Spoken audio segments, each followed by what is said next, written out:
Boa tarde, pessoal. Sou a biomédica Amanda Rodrigues e vou falar um pouquinho sobre um ramo da neurociência pouco conhecido ainda. Vou falar basicamente sobre neurociência visual, sobre uma perspectiva eletrofisiológica. Eu vou falar um pouquinho sobre a minha experiência acadêmica. Eu sou formada em biomedicina bacharelado, sou habilitada em análises clínicas, tenho experiência na área de fisiologia com ênfase em neurofisiologia, atuando principalmente nos seguintes temas: neurociência visual e eletrofisiologia visual humana. Possuo iniciação científica e estágio voluntário no Laboratório de Neurologia Tropical do Núcleo de Medicina Tropical da Universidade Federal do Pará. Sou formada em inglês americano pelo Agile Idiomas e defendi TCC intitulado Estudo Comparativo Morfofisiológico em Imagens de Ressonância Magnética, Tomografia Computadorizada e Medicina Nuclear na Doença de Alzheimer. Bem, um dos interesses do campo das neurociências é a questão do comportamento como resultado de funções do organismo, circunscrito pelos conceitos de sensação, percepção, consciência e motricidade. A eletrofisiologia ela foi decidida pela história dos instrumentos de gravação elétrica, e então o fisiologista inglês Edgar Douglas Adrian, que já se encontrava a trabalhar sobre a natureza do impulso nervoso ao início do século XX, época essa em que pouco se sabia sobre como os nervos codificavam suas mensagens. O impasse era que os pesquisadores não possuíam as ferramentas necessárias para amplificar o sinal elétrico e registrar mudanças elétricas, pequenas e rápidas com sensibilidade ao contraste. O que é o potencial cortical provocado visual? Ou também potencial cortical evocado visual? É uma resposta cortical de registro na superfície do couro cabeludo que reflete a atividade de neurônios de V1 ou também córtex visual primário. É resultante da atividade dos potenciais pós-sinápticos dos neurônios piramidais, localizados em áreas corticais primárias que são causados na presença de estímulos adequados. Desde a década de 70, os neurofisiologistas estudam as bases eletrofisiológicas da discriminação espacial de luminância humana através do VECP. Como você pode verificar alguns nomes desses neurofisiologistas.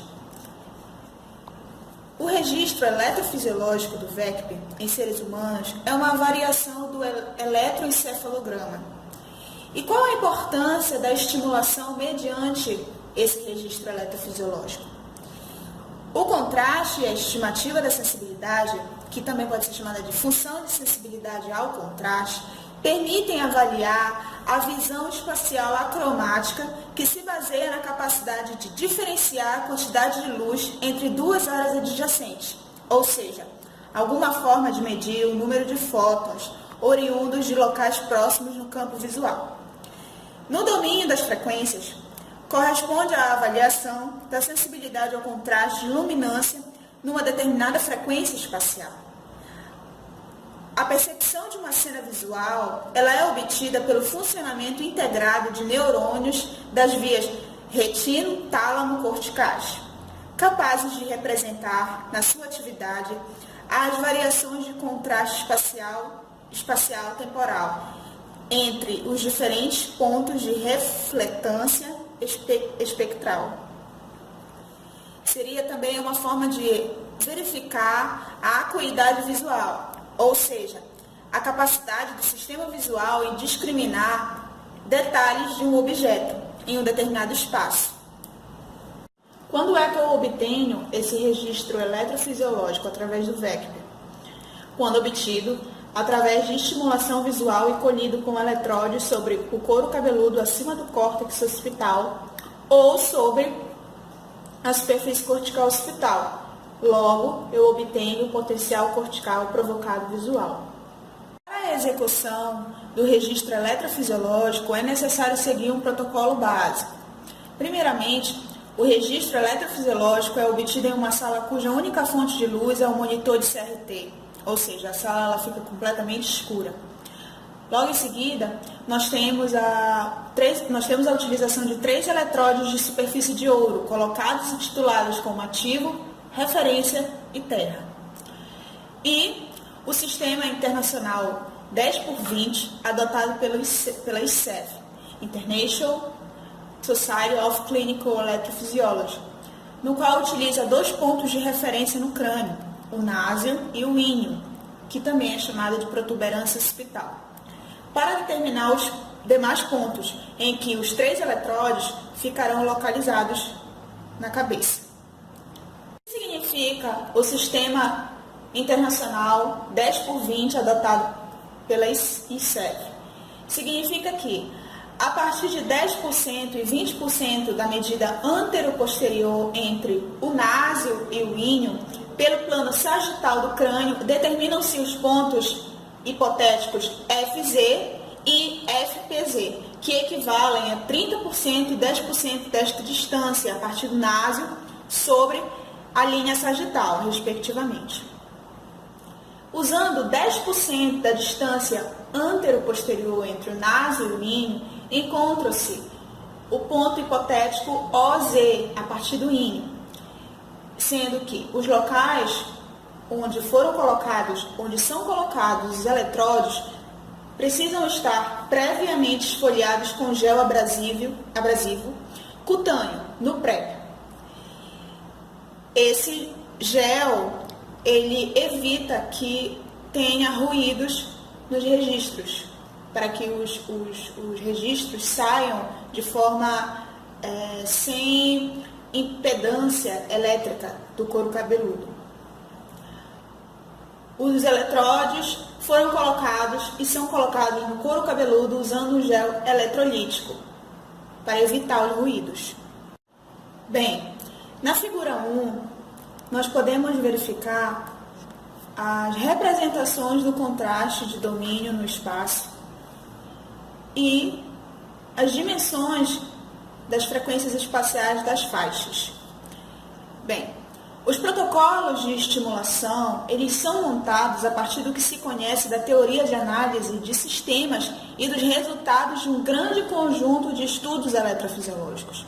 Por exemplo, para o estudo da visão, como é o nosso caso aqui, da eletrofisiologia visual humana, para o estudo da visão no domínio das frequências, se utiliza estímulos compostos por variações senoidais no espaço, ou seja, faixas que variam de acordo com luminância ou cromaticidade senoidalmente ao longo de certa extensão espacial, como a da tela de um monitor CRT, ou no tempo de variações senoidais, luminância ou cromaticidade em momentos sucessivos do tempo, utilizando diferentes frequências espaciais e temporais, em diversos contrastes. Nós temos vários tipos de frequências espaciais. Nós temos de 2 ciclos por grau, nós temos de 4 ciclos por grau, nós temos de 8, de 10. As frequências temporais, elas são medidas em Hertz, e os diferentes contrastes são medidos através de porcentagem. Bem, lembra que eu tinha explicado para vocês sobre a disposição dos eletrodes ou eletrodos na cabeça?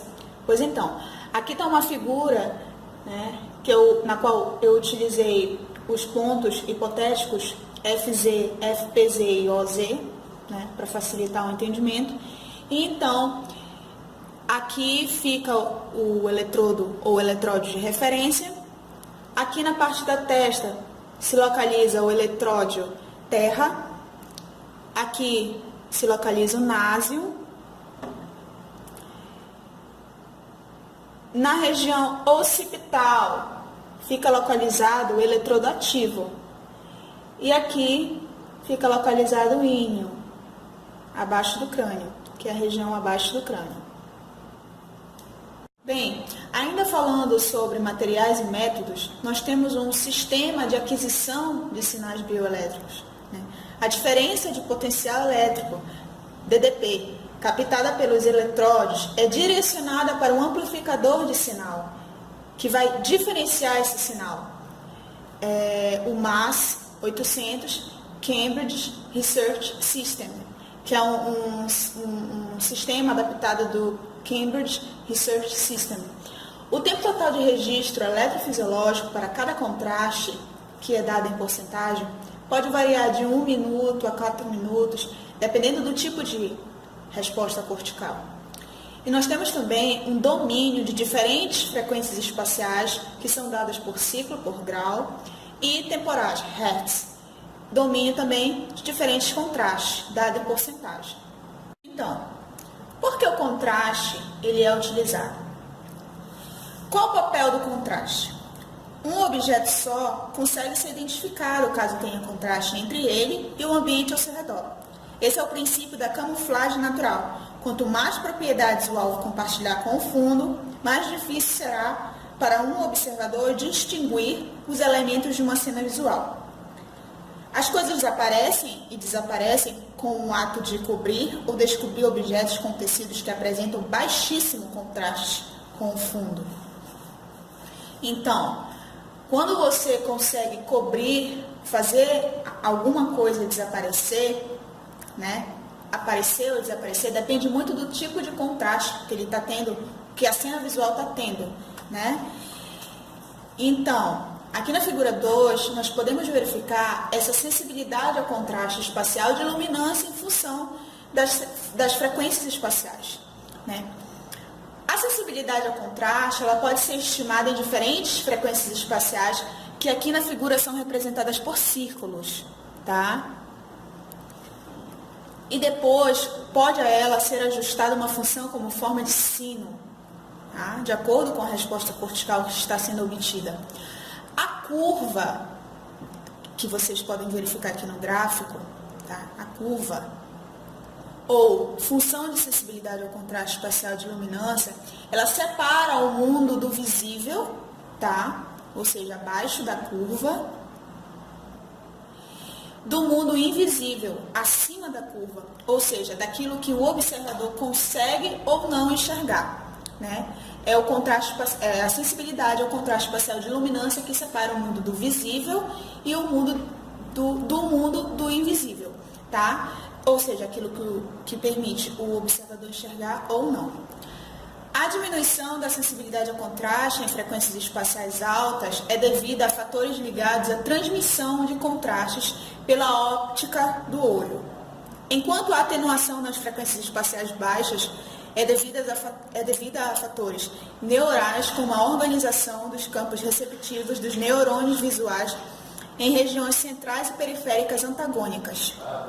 Qual o propósito da eletrofisiologia visual humana?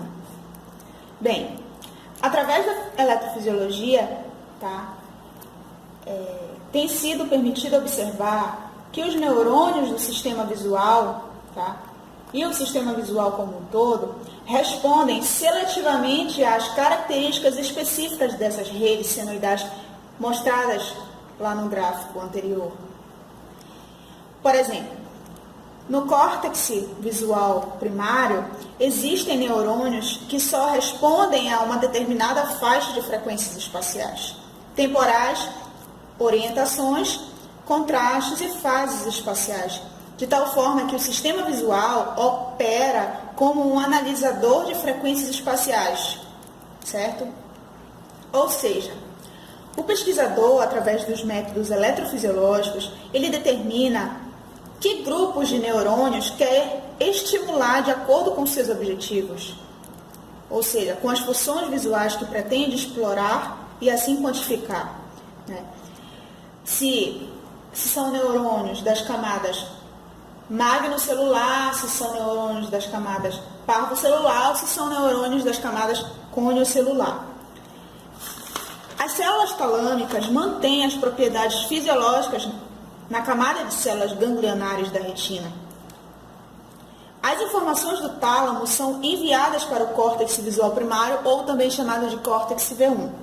E após o córtex visual primário, essa informação é codificada e transmitida para outras áreas corticais, direcionada assim ao córtex cerebral como um todo.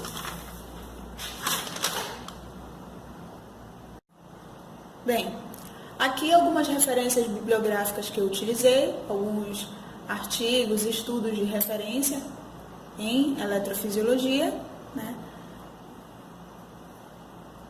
galera, gostaria de prestar alguns agradecimentos aqui à Faculdade Estácio de São Luís do Maranhão, ao Centro Acadêmico de Biomedicina Daniel de la Toche, pela realização da 8ª pré-jornada acadêmica de biomedicina, ao amigo e futuro biomédico Tarles Richard Ribeiro de Almeida, é uma honra receber um convite seu, aos companheiros de pré-jornada e amigos pessoais, os biomédicos Carlos Jurandir, de São Paulo, e Letícia Almeida, do Paraná, Curitiba, precursora do CONACLIN, e aos acadêmicos e profissionais da área da saúde, ouvintes do Brasil. Bem, gente, espero ter falado um pouquinho de eletrofisiologia para vocês, né? Eu procurei simplificar e espero que eu tenha acrescentado alguma coisa, né? E qualquer dúvida, vocês podem tá mandando e-mail para mim, certo? Qualquer dúvida sobre o tema ou sobre a carreira de biomedicina, vocês podem estar me contactando. Eu deixo disponível o meu e-mail. E eu gostaria já de desejar o meu muito obrigada a todos.